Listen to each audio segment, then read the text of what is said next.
تبارك الذي نزل الفرقان على عبده ليكون للعالمين نذيرا. بسم الله الرحمن الرحيم. الحمد لله نحمده ونستعينه ونستغفره ونؤمن به ونتوكل عليه ونعوذ بالله من شرور أنفسنا ومن سيئات أعمالنا.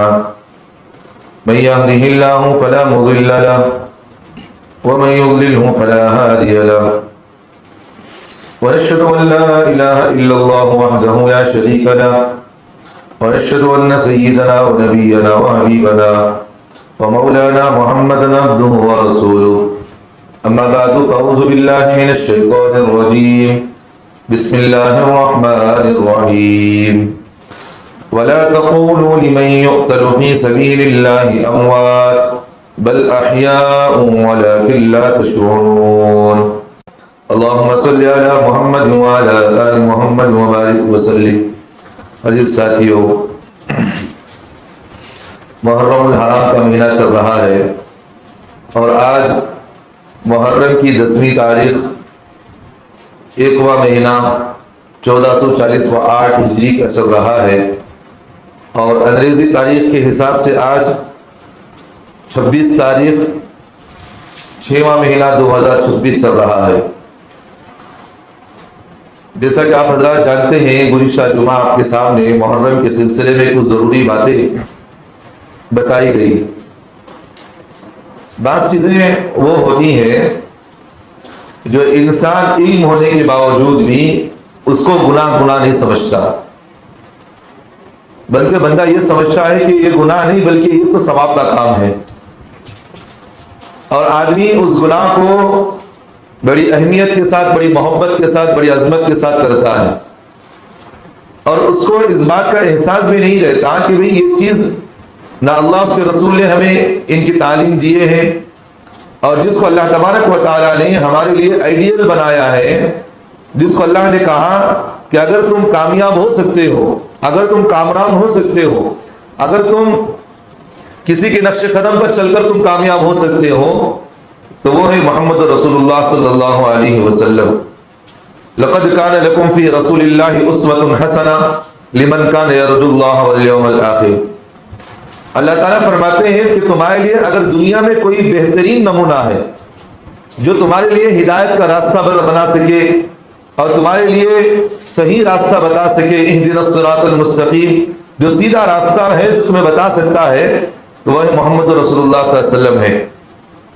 لیکن آج ہمارے مسلمانوں کو تو حال تو یہ ہے، زبان سے تو ہم کلمہ پڑھتے ہیں، ایک اللہ ہونے کا اقرار کرتے ہیں، اور ہم زبان سے تو یہ بھی کہتے ہیں کہ کامیابی رسول اللہ صلی اللہ علیہ وسلم کے طریقے میں ہے، اور ہم یہ بھی کہتے ہیں کہ واقعتاً اللہ کے حکم کے علاوہ دوسروں کے حکم اور اتباع میں ہماری ناکامی ہے.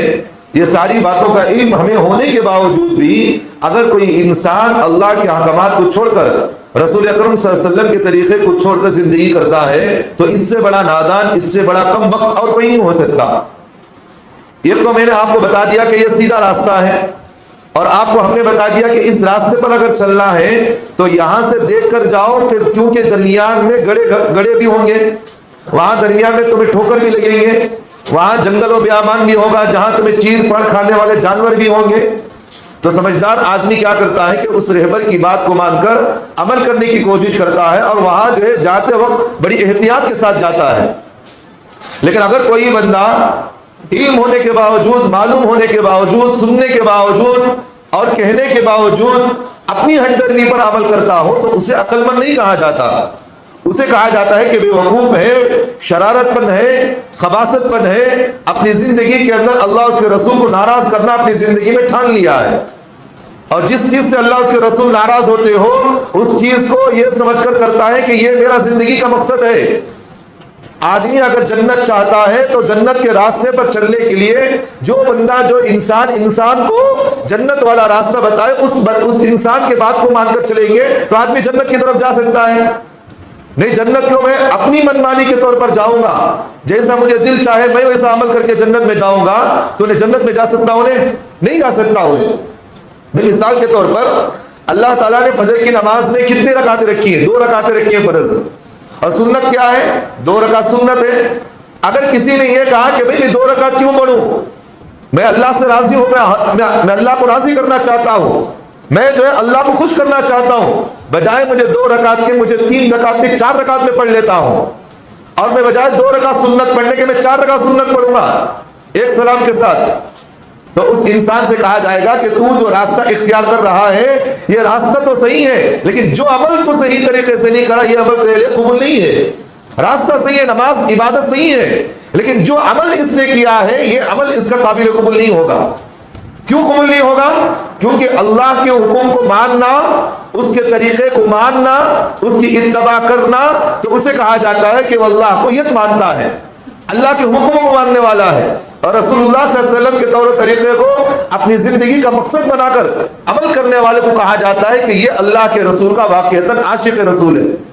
اگر زبانی طور پر اللہ کے رسول کے عشق کی باتیں کرتا ہو اور یہ کہتا ہے کہ اللہ کے رسول کو میں محبت کرتا ہوں، لیکن زندگی کے اندر اللہ کے رسول کی محبت نہیں بلکہ اللہ کے رسول کے نبی کے دعوے کرتا ہے محبت کے، لیکن عمل نہیں ہے، تو اسے یہ کہا جاتا ہے یہ محبت کا دعویٰ صرف زبانی ہے، عمل کا نہیں ہے۔ اور سرکار دو عالم صلی اللہ علیہ وسلم نے مسلمانوں کو، امت محمدیہ کو وہ عمل پر بنایا، زبان پر نہیں بنایا۔ بات سمجھ میں آ رہی میری؟ اللہ کے رسول صلی اللہ علیہ وسلم ہم تمام مسلمانوں کو زبان کا مسلمان نہیں بنایا بلکہ عمل والا بنایا اللہ کے رسول نے۔ اس لیے سرکار دو عالم صلی اللہ علیہ وسلم نے حجۃ الوداع کے موقع پر حضرات صحابہ سے پوچھا، اے میرے صحابہ، کیا میں نے تمہیں پورا دین جو اللہ نے مجھ پر شریعت نازل کیے تھے، کیا میں نے تمہارے پاس شریعت کو پہنچایا نہیں پہنچایا؟ تو حضرات صحابہ جو اللہ کے رسول کے ساتھ اس میدان کے عرفات کے میدان میں حجۃ الوداع کے موقع پر جو موجود تھے، 1,24,000 صحابہ وہاں موجود تھے، انہوں نے ایک آواز ہو کر کہا، اے نبی جی، آپ نے صرف بتایا نہیں بلکہ عمل کر کے بھی ہمیں دکھایا ہے، اور ہمیں اس بات کا اعلان بھی کیا جا رہا ہے کہ صرف مسلمان زبان کا نہیں ہونا چاہیے بلکہ مسلمان عمل کا ہونا ضروری ہے۔ جو مسلمان عمل کا ہوگا اسی لیے تو جنت ہے۔ جنت کس کے لیے ہے؟ صرف اقرار سے جنت نہیں ملتی، عمل سے جنت ملتی ہے۔ کوئی انسان اگر صرف ماں باپ کی زبان سے محبت کا اقرار کرتا ہو لیکن ان کے حکم کو ادا نہیں کرتا، ان کو ڈانٹتا ہو، گالیاں دیتا ہو، تو ہم اسے کیا کہیں گے؟ ہم اسے یہ کہیں گے کہ بھئی صرف ماں باپ کو مان لینے کا نام اطاعت نہیں بلکہ ماں باپ کی بات مان کر عمل کرنے کا نام اطاعت کہتے ہیں۔ اسے کہتے ہیں مسلمان۔ مسلمان صرف یہ نہیں کہ زبان سے کہہ لیا مسلمان یہ نہیں کہ بھئی محمد کا نام لے کر، اللہ کے رسول کا نام لے کر یہ کہنے لگا کہ میں اللہ کے رسول کا عاشق ہوں، میں حسینی ہوں، میں جو ہے علی ہوں، میں علی سے محبت کرنے والا ہوں، میں اہل بیت سے محبت کرنے والا ہوں۔ تو اس سے یہ کہا جاتا ہے کہ بھئی اہل بیت سے محبت کا دعویٰ تو کر رہے ہو، کیا تمہارے چہروں پر اہل بیت کی محبت کی علامت ہے؟ کیا تمہارے چہروں پر اہل بیت کی محبت کی علامت داڑھی ہے؟ کیا تمہارے سروں پر اہل بیت کی نشانی ٹوپی ہے؟ کیا تمہارے کرتے، تمہارے کپڑے اہل بیت کی محبت کے نام پر تمہارے کپڑے ویسے بنے ہوئے ہیں؟ تمہارا چلنا اٹھنا بیٹھنا، کیا تم اہل بیت کے نام پر جو تم دعوے کرتے ہو کیا تم اس پر اترے ہو نہیں اترے ہو؟ دعووں سے انسان عاشق نہیں کہلایا جاتا۔ بھئی کسی انسان میں صرف دعوے کر رہا ہے، میں یہ کروں گا، میں یہ کروں گا، لیکن صرف دعوے تو ہے لیکن عمل نہیں ہے، تو اس سے یہ کہا جائے کہ صرف زبان کا تو ہے، دعوے کا نہیں ہے بلکہ زبان کا ہے لیکن عمل کا نہیں ہے۔ اور اللہ تبارک و تعالیٰ جو ہے انسان کو صرف زبان پر جنت نہیں دیتے، عمل پر جنت دیتے ہیں۔ حضرات صحابہ رسول اکرم صلی اللہ علیہ وسلم کے حکم کے مطابق اپنے گردنوں کو کٹائے اسلام کے لیے، وقت ملا تو اللہ کے رسول کے لیے اپنی جان قربان کیے۔ حضرات صحابہ کے بارے میں لکھی ہوئی بات تاریخ کے اندر لکھی ہوئی ہے، احادیث کے اندر موجود ہے۔ اللہ کے رسول صلی اللہ علیہ وسلم نے اعلان کیا جنگ احد میں، کون ہے جو مجھے آنے والے کفار کے مجمع کے سامنے سے مجھے بچا سکے؟ بہت بڑا مجمع کفار کا تھا احد کے میدان میں، اللہ کے رسول تنے تنا کھڑے ہوئے تو لڑ رہے تھے۔ اس وقت اللہ کے رسول صلی اللہ علیہ وسلم نے اعلان کیا، کون ہے مجھے ان کے ساتھ بچا سکتا ہے؟ ایک صحابی رسول آئے، انہوں نے اللہ کے رسول کے سامنے کھڑے ہو گئے، سارے آنے والے تیر ان کے سینے پر لگنا شروع ہو گئے۔ اسے کہتے ہیں محبت رسول، اسے کہتے ہیں عاشق رسول، اسے کہتے ہیں اہل بیت سے محبت کی علامت، اسے کہتے ہیں اہل بیت کی اتباع کرنے والا۔ اور اہل بیت کے دعوے جو ہے دعویٰ کرنے والا کو بھی اہل بیت سے محبت نہیں ہو سکتی۔ اب دیکھا جاتا ہے کہ نہیں محرم کا مہینہ آ گیا، اب جو ہے آج جو ہے محرم کی 10ویں تاریخ ہے، عاشورے کا دن ہے، آج جا کر آپ پوچھو کتنے لوگوں سے جو اہل بیت کی محبت کی دعوے کرنے والوں سے پوچھو، کیا تم نے عاشورے کا روزہ رکھا؟ کیا تم نے محرم کی 10ویں تاریخ کا روزہ رکھا؟ اب جا کر پوچھو جو اپنے آپ کو پیری مرشدی کا دعویٰ کرنے والے ہیں، اپنے آپ کو یہ کہتے ہیں کہ میں ولی ہوں، میں اللہ کا ولی ہوں، میں اللہ کے رسول سے محبت کرنے والا ہوں، جا کر آپ ان سے پوچھو کیا تم نے عاشورے کا روزہ رکھا؟ نہیں رکھتے۔ کیوں؟ کیا ہے بھئی کھانا پینا مقصد تو ہے ہی، ہم نے جو ہے پیری مریدی کا لبادہ تو اوڑھ رکھا ہے، مقصد یہ کہ لوگوں کے سامنے واہ جتائے، مقصد تو یہ کہ لوگ ہمیں ولی کہے، لوگ ہمیں جو ہے پیری مریدی کا لبادہ اوڑھ دیا کرے، لوگ ہمارے پیر پڑے، لوگ ہمارے جو ہے پیروں کے پاس ہاتھ رکھ کر بیٹھے، لوگ ہمارے سامنے آئے تو ادب و احترام کے ساتھ بیٹھے، لوگ جو ہے واہ چاہتے ہیں، لیکن عزت جو ہے اللہ کے قبضے قدرت میں ہے، اور انسان کو عزت اللہ عمل پر دیتے ہیں، اللہ عمل پر دیتے ہیں، لیکن ان کی ذلت و رسوائی اللہ نے ان کی مقدر کر رکھی ہے کہ کہا ہے کہ تمہیں جو ہے جو تم نے جو یہ کر رکھا ہے پیری مریدی کا لبادہ اوڑھ کر، پیری مریدی کا لبادہ اوڑھ کر گلی کوچوں میں تم جو ہے قبضہ کر کے اللہ کے رسول کے نام پر، اہل بیت کے نام پر تم نے جو قبضہ کر رکھا ہے، یہ محبت اہل بیت نہیں ہے بلکہ یہ محبت اہل بیت کی دشمنی ہے۔ یہ کس کی دشمنی؟ اہل بیت کی محبت کی علامت نہیں، بلکہ اہل بیت کی محبت کی نہیں بلکہ اہل بیت سے دشمنی کی علامت ہے۔ یہ میں آپ کو تاریخ بتانا چاہتا ہوں، تاریخ بتاؤں گا۔ یہ جو گلی کوچوں میں پنجے بٹھانے والے ہیں نا، یہ گلی کوچوں میں پنجے بٹھانے والے، ان سے تاریخ پوچھو کہ بھئی یہ پنجے بٹھانے کا رواج کہاں سے شروع ہوا، یہ کہاں سے ماتم کا رواج شروع ہوا، کہاں سے جو ہے کہاں سے یہ انگار پر ناچنے والا رواج کہاں سے شروع ہوا، کبھی ان کو تاریخ پوچھو۔ بھئی میرا سوال آپ سے یہ ہے، اگر آپ سے کوئی پوچھے اسلام کو تم مسلمان ہو، اسلام کو تم نے قبول کیا ہے، بتاؤ تمہاری تاریخ کہاں سے، تو کیا کہتا انسان؟ بھئی میری جو تاریخ ہے جب سے دنیا بنی حضرت آدم علیہ السلام سے لے کر آج تک بلکہ قیامت تک بھی مسلمان کی تاریخ وہاں سے موجود ہے۔ بتاتے نہیں بتاتے؟ اور اب ہمیں کوئی پوچھے کہ تم محمد رسول اللہ کو ماننے والے ہو، تمہاری تاریخ کیا ہے، کیا محمد رسول اللہ دنیا میں آئے؟ اب ہم بتا سکتے ہیں کہ بھئی واقعتاً محمد رسول اللہ صلی اللہ علیہ وسلم دنیا میں آئے ہیں اور اب ان کی قبر اطہر دنیا کے اندر موجود ہے، تواتر کے ساتھ آئی ہے، ہم اس بات کو مانتے ہیں، ہم اپنی تاریخ کو بتائیں گے۔ لیکن جو غلط کام کیا جا رہا ہے، جس کو نیکی کا نام دے کر اس غلط کام کو یہ کہا جاتا ہے کہ اگر کوئی محرم کے مہینے میں پنجے اٹھا لیا کرے یا محرم کے مہینے میں کسی کے پنجے والے کے سامنے جھک لیا کرے، کہا یہ جاتا ہے کہ اس کے سارے گناہ معاف ہو جاتی ہیں۔ کیا بولا جاتا ہے؟ اس کے سارے گناہ معاف ہو جاتے ہیں۔ اگر دین اتنا سستا سودا ہوتا، میرے الفاظ کو ذہن میں رکھنا، دین اگر اتنا سستا سودا رہتا تو حضرات صحابہ کو کیا ضرورت تھی جنگ کے میدان میں جا کر اپنی گردنیں کٹانے کی؟ کیا ضرورت تھی حضرات صحابہ کو؟ اپنے بچوں سے محبت کرنے والے، اپنی بیوی سے محبت کرنے والے، انسان کی فطرت ہے یہ، اپنی بیوی سے محبت کرنا، اپنے بچوں سے محبت کرنا، یہ انسانی فطرت ہے۔ کیا ضرورت تھی کہ جو ہے اپنے بچوں کی محبت، اپنی بیوی کو قربان کیا، یتیم کیا، اپنے بچوں کو یتیم کیا، بیوی کو بیوہ کیا، جنگ کے میدان میں گئے، اللہ کے نام پر قربان ہو گئے۔ بتانے کا منشا کیا ہے؟ اسے کہتے ہیں محبت رسول، اسے کہا جاتا ہے اطاعت رسول۔ نہج نبوت کا کام ہے یہ، طریقہ نبوت کا کام ہے یہ۔ اس لیے میں آپ سے کہنا چاہ رہا ہوں کہ آپ تاریخ کو سمجھیں کہ کس وجہ سے یہ باتیں ہمارے سامنے کہی جا رہی ہیں، یہ کیا یہ ڈھونگ امت کے سامنے بتایا جا رہا ہے، جو غلط کام کو لوگوں کو نیکی کے نام پر ابھارا جا رہا ہے، جو غلط کام ہے شربت کے نام پر لوگوں کو شراب پلایا جا رہا ہے، شربت کے نام پر لوگوں کو جو ہے غلط طریقے پر بٹھایا جا رہا ہے، شربت کے نام پر لوگوں کو ان کو زہر پلایا جا رہا ہے، لیکن مسلمان کو یہ کہا جا رہا ہے کہ یہ تو پینا ثواب ہے۔ ثواب نہیں ہو سکتا یہ۔ آپ تاریخ کو سمجھیں، اس کی ابتدا کہاں سے ہوئی؟ ہندوستان کے اندر تیمور لنگ بادشاہ جب ہندوستان کے اندر جب اس نے جنگ جیتا، یہ تھا ہندوستان کا نہیں بلکہ یہ تھا پڑوس باہر ملک کا تھا، یہ ترکی کا رہنے والا تھا۔ جنگیز خان جو اس کے خاندان میں ایک آدمی تھا، اس نے اپنے جنگیز خان کے بیٹا تھا، اس کے ساتھ اس نے کیا کیا؟ تلوار بازی سیکھا۔ اب اس نے ہندوستان کے اندر جب آیا جنگ کے لیے، نوبت پر 8000 لشکر لے کر ہندوستان کو آیا ہوا، یہاں آ کر اس نے جنگ لڑا، ہندوستان پر قبضہ کیا، تو وہ جو جو تھا تیمور لنگ تھا، یہ مسلمان نہیں تھا بلکہ یہ شیعہ تھا۔ کیا تھا؟ شیعہ تھا۔ اور اس کی عادت یہ ہوتی تھی کہ ہر سال میں ایک مرتبہ عراق جایا کرتا تھا، جہاں شیعہ کی ابتدا تھی، جنہوں نے حضرت حسین کو شہید کیا، جنہوں نے حضرت اہل بیت کو شہید کیا، ان لوگوں کی رواجیں دیکھا دیکھی۔ یہ تیمم العلم بھی شیعہ تھا، ہندوستان کے اندر آیا اور اس نے سب سے پہلے محرم کے مہینے میں جلوس کے نام پر ماتم شروع کیا، محرم کے نام پر، اہل بیت کے نام پر غلط رسومات کو شروع کیا۔ آج ہمارا مسلمان اندھی تقلید کرتے ہوئے اس غلط کام کو نیکی کا کام سمجھ کر کر رہا ہے۔ اب جا کر پوچھو ان کو، آپ جو بٹھانے والے ہیں، ناچنے والے ہیں، جو دیول بٹھانے والے جو ہوتے ہیں نا، جو دیول بٹھانے والے ہوتے ہیں، جو گنیشا بٹھانے والے ہوتے ہیں، صرف انہی کی طرح ہوں بہو یہ عمل کیا جا رہا ہے، انہی کی طرح ہوں بہو عمل کیا جا رہا ہے۔ میں نے گزشتہ جمعہ بھی میں نے ڈنکے کی چوٹ پر یہ بات کہا کہ اگر تمہیں اس کی تاریخ نہیں معلوم تو ہمارے پاس ہم تمہیں بتائیں گے، اگر تمہیں اس کی تاریخ نہیں معلوم ہے، اگر معلوم ہے تو ہمیں بتاؤ، ہم بھی سنیں گے، لیکن ہمارے پاس کیوں نہیں آتے؟ کیا مقصد ہے تمہارا بتانے کا؟ بھئی اہل بیت کا نام پر لوگوں کو غلط راستہ بتانا، اس کا نام دین نہیں ہے۔ دین ہو سکتا ہے؟ دین نہیں ہو سکتا۔ لوگوں کو غلط راستہ نیکی کے نام پر لوگوں کو غلط راستے پر بتایا جا رہا ہے، اسے دین نہیں کہا جائے گا، بلکہ اسے کہا جاتا ہے شیطانیت کا راستہ۔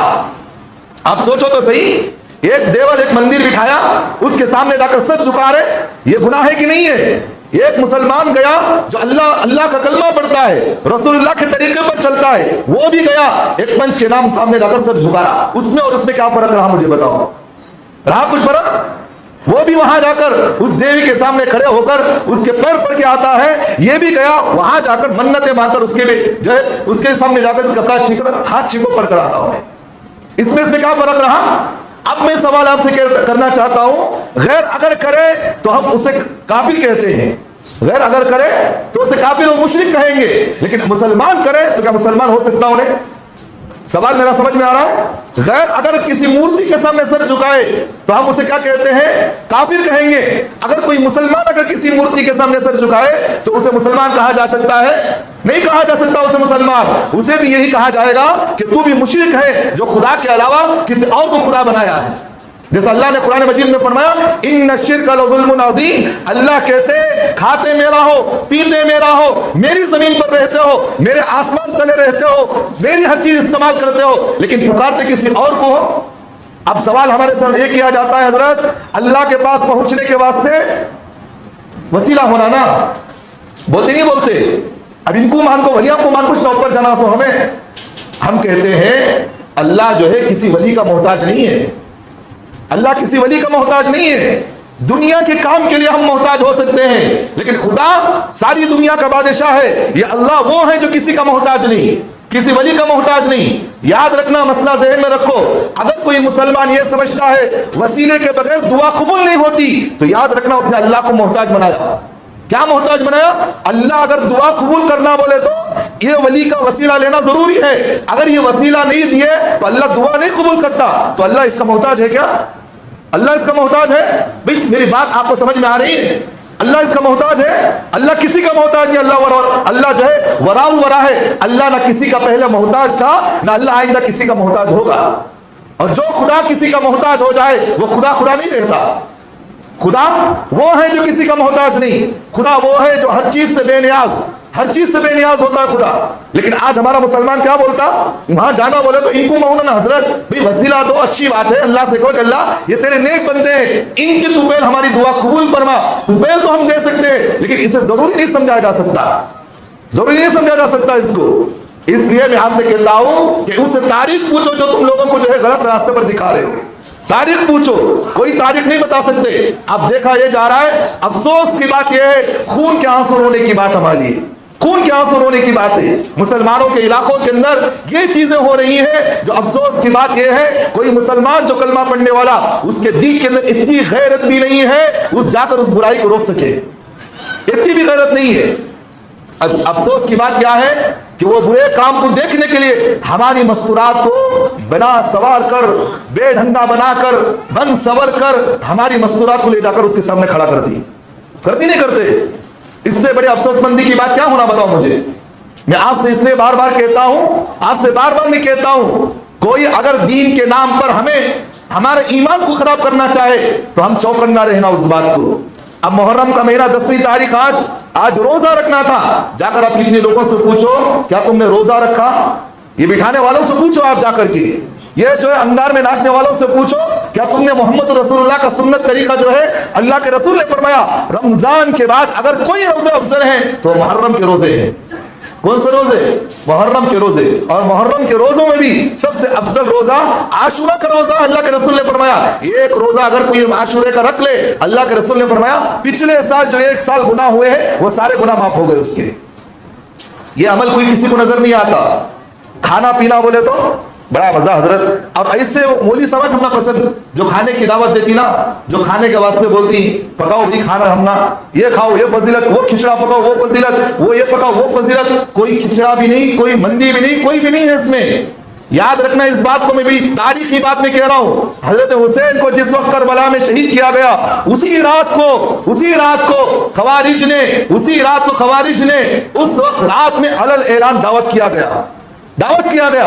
آج ہمارا مسلمان جو کھچڑا پکا رہا، یہ پکا رہا، وہ پکا رہا نہیں، وہ انہی کی دیکھا دیکھا آج ہمارا مسلمان دین سمجھ کر رہا، اسے کرنا نہیں کر رہا۔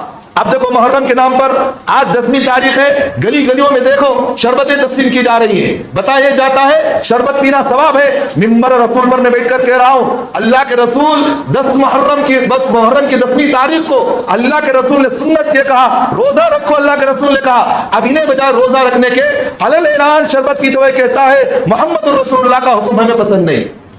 کیا بول رہا ہوں؟ محمد الرسول اللہ کا ہمیں حکم پسند نہیں، محمد الرسول اللہ کا طریقہ بھی ہمیں پسند نہیں۔ اللہ کے رسول روزہ کہہ رہے ہیں، ہم اس حکم کو توڑتے ہوئے علل اعلان شربت پی کر بتائیں گے یہ طریقہ صحیح ہے وہ طریقہ غلط ہے۔ میری بات سمجھ میں نہیں آ رہا حضرات کو؟ سمجھو تھوڑی میری بات کو۔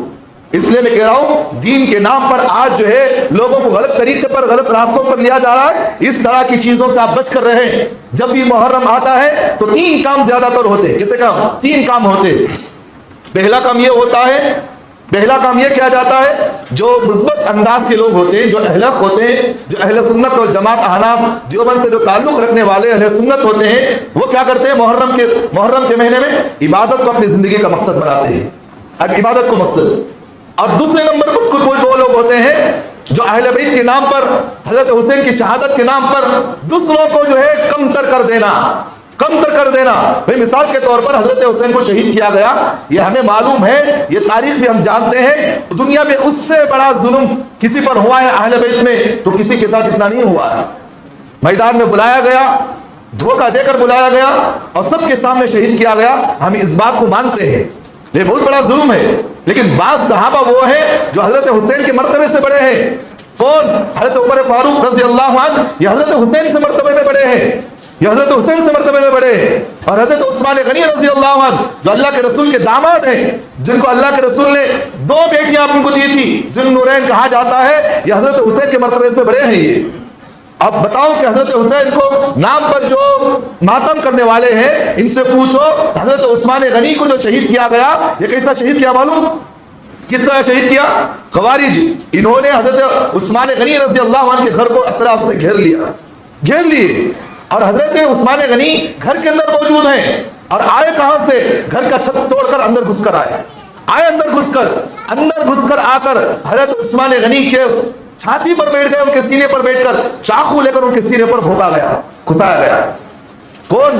حضرت عثمان غنی جن کو اللہ کے رسول نے جنت کی بشارت دی ہے، یہ عثمان غنی کو کہا گیا، اور اللہ کے رسول صلی اللہ علیہ وسلم نے ان کو جنت کی بشارت دی۔ اور جس وقت حضرت عثمان غنی کو شہید کیا گیا اس وقت وہ روزہ تھے وہ حضرت عثمان غنی، اور یہاں تک کہ ان کی بیوی آئی تو ان کی بیوی کو بھی کاٹ دیا گیا وہاں سے۔ اس سے بڑا ظلم ہو سکتا ہے؟ کبھی ان کی تاریخ کو آپ کے سامنے بتایا نہیں جاتا، کبھی ان کا ماتم نہیں کیا جاتا، کبھی ان کی کوئی جو فاتحہ نہیں کی جاتی۔ کیوں؟ بھئی کیونکہ اس لیے کہ اہمیت کو بتانا الگ بات ہے، لیکن اہل بیت کے نام پر لوگوں کو دھوکہ دینا آسان ہے، ایسا نہیں کہ نہیں ہے۔ میں اگر آپ کو کسی کو ابھارنا چاہوں، کسی کو مجمع میں اپنی طرف متوجہ کرنا چاہوں تو صرف اہل بیت کا نام پر لے کر میں متوجہ کر سکتا ہوں، دھوکہ دے سکتا ہوں اطمینان کے ساتھ۔ لیکن اگر شہداء کی بات کی جائے، صحیح اگر حقیقی بات کی جائے تو لوگوں کے سامنے دودھ کا دودھ پانی کا پانی ہو جاتا ہو۔ تو اس لیے یہ جو کام ہو رہے ہیں غلط کام ہے، اس پر آپ جو ہے خاموشی اختیار کرنا بھی ہمارے لیے گناہ ہے۔ اللہ کے رسول نے فرمایا سب سے مسلمان بہترین وہ ہے گناہ کو دیکھ کے ہاتھ سے روکو، یا نہیں روک سکتے زبان سے تو بولو، یا نہیں سنتے کم از کم دل سے تو اسے برا مانو۔ لیکن ہمارا مسلمان کیا ہے، افسوس مندی کی بات ہے، اگر کوئی کر رہا تو خوشی کے ساتھ کرو بھی، اچھا کام نیکی کا کام کرتا ہو، نیکی کا کام ہو سکتا وہ ہو سکتا ہے کیا بتاؤں مجھے؟ تو اس لیے ان سب چیزوں سے بچ کر رہے. اور تیسری اہم بات, بعض لوگ حضرات صاحب, میں نے بتایا محرم کے اندر 3 کام زیادہ ہوتے ہیں. ایک لوگ وہ جو عبادت کو اپنی زندگی کا مقصد بناتے ہیں, ایک لوگ وہ حضرت حسین کا نام لے کر دوسرے شہداء کے نام پر خلاف ورزیاں کرتے ہیں, اور تیسرے وہ لوگ جو حضرت حسین کا نام لے کر دوسرے صحابہ کو گالی گلوچ کرتے ہیں. کیا کرتے ہیں؟ گالی گلوچ کرتے ہیں. جیسا کہ حضرت حسین کا نام لے کر حضرت امیر معاویہ رضی اللہ عنہ, حضرت ابو سفیان رضی اللہ عنہ, ان کو گالیاں دیتے ہیں. اللہ کے رسول صلی اللہ علیہ وسلم کی حدیث کیا سنو, اللہ کے رسول صلی اللہ علیہ وسلم نے فرمایا لا تسبوا اصحابی, میرے صحابہ کو گالی مت دو. کس نے کہا؟ سرکار دو عالم صلی اللہ علیہ وسلم نے فرمایا. صحیح مسلم کی روایت ہے, روایت نمبر حدیث جو ہے 2540 نمبر حدیث نمبر ہے. اللہ کے رسول نے فرمایا لا تسبوا اصحابی, میرے صحابہ کو گالی مت دو. آپ دیکھیں بہت سارے لوگ اہل بیت کا نام لے کر کتنے صحابہ کو گالیاں نہیں دے رہے, بتاؤ. حضرت ابو سفیان کو, حضرت امیر معاویہ رضی اللہ عنہ کو, کئی صحابہ کو گالیاں دے رہے. جب اللہ کے رسول نے کسی کی تخصیص نہیں کی, اللہ کے رسول نے فرمایا لا تسبوا اصحابی. 2 مرتبہ اللہ کے رسول نے فرمایا لا تسبوا اصحابی, لا تسبوا اصحابی, میرے صحابہ کو گالی مت دو. آگے اللہ کے رسول نے فرمایا فالذی نفسی بیدہ, اللہ کے رسول نے آگے فرمایا اس ذات کی قسم جس سے قبضے میں میری جان ہے, اس ذات کی قسم جس سے قبضے میں میری جان ہے, والذی نفسی بیدہ, اس ذات کی قسم جس سے قبضے میں میری جان ہے. اللہ کے رسول نے فرمایا میں اس ذات کی قسم کھا کر میں قسم کہتا ہوں, اگر تم میں سے کوئی ایک احد کے پہاڑ کے برابر سونا خرچ کرے, کیا کرے؟ سونا خرچ کرے. اللہ کے رسول نے فرمایا میرے صحابہ کے بعد جو لوگ آئیں گے وہ سونا احد کے پہاڑ کے برابر خرچ کرے. اگر میرے صحابہ جو میرے صحابہ کو گالیاں دیتے ہیں, اللہ کے رسول نے فرمایا وہ جو ہے اگر دنیا میں احد کے پہاڑ کے برابر بھی سونا خرچ کر لے, میرے صحابہ کے برابر کو پہنچ نہیں سکتے. میرے صحابہ جو کھجور کی جو گونٹی ہے نا, بین جاتی ہے, کھا کر جو صدقہ کرتے ہیں اس کے برابر بھی نہیں پہنچ سکتے. اللہ کے رسول نے فرمایا من سب اصحابی, جو میرے صحابہ کو گالی دے, جو میرے صحابہ کو گالی دے فعلیہ لعنت اللہ والملائکۃ والناس اجمعین, اللہ کے رسول نے فرمایا ان پر اللہ کی بھی لعنت ہو, اللہ کے فرشتوں کی لعنت ہو, اللہ کے مقرب بندوں کی لعنت ہو, جو میرے صحابہ کو گالی دے. اب حضرت حسین کا نام لے کر کتنے لوگ ہیں حضرت صحابہ کو گالیاں دیتے ہیں. محرم آ گیا تو حضرت صحابہ کو گالیاں دینا شروع کر دیتے. یہ دین نہیں ہے بلکہ دین کی خلاف ورزی ہے. اس لیے آپ حضرات صحیح سمجھے, آپ حضرات دین کو سمجھے, کیا صحیح ہے کیا غلط ہے آپ حضرات سمجھے. شربت کے نام پر لوگوں کو جو شراب پلایا جاتا ہے, شربت کے نام پر لوگوں کو دھوکہ دیا جاتا ہے, دین کے نام پر لوگوں کو گناہوں کی طرف ابھارا جاتا ہے, دین کے نام پر لوگوں کو غلط راستہ جو دکھایا جا رہا ہے, آپ حضرات اپنے دماغ سے تو کم از کم سوچو بیٹھ کر. اللہ ہم تمام کو عمل کی توفیق عطا فرمائے. وقولوا قولی ھذا واستغفر اللہ لی ولکم وآخر دعوانا الحمد للہ رب العالمین.